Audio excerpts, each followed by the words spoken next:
উভয়ের উপর যখন তারা আক্রমণ শুরু করেছে, এখন তাদের নাম আর চাঁদাবাজ থাকবে না, এখন থেকে তাদের নাম হবে সন্ত্রাসী।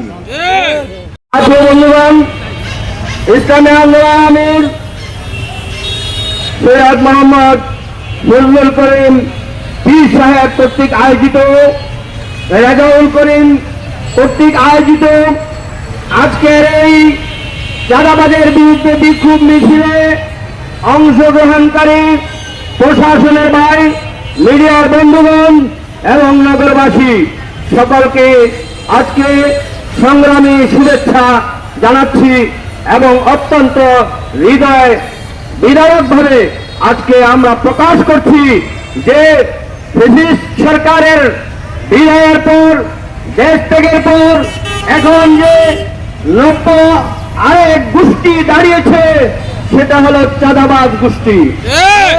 চাঁদাবাজি 11 মাস করতে করতে এখন তারা সন্ত্রাসী পর্যায়ে চলে গেছে।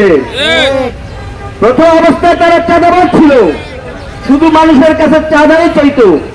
এখন মানুষের জান এবং মাল উভয়ের উপর যখন তারা আক্রমণ শুরু করেছে, এখন তাদের নাম আর চাঁদাবাজ থাকবে না, এখন থেকে তাদের নাম হবে সন্ত্রাসী। কারণ কোন লোকের জান এবং মালের উপর যখন আক্রমণ হয় তখন তার নাম হয়ে যায় সন্ত্রাস। এই সন্ত্রাসীদেরকে আমরা ঠেকাতে হবে।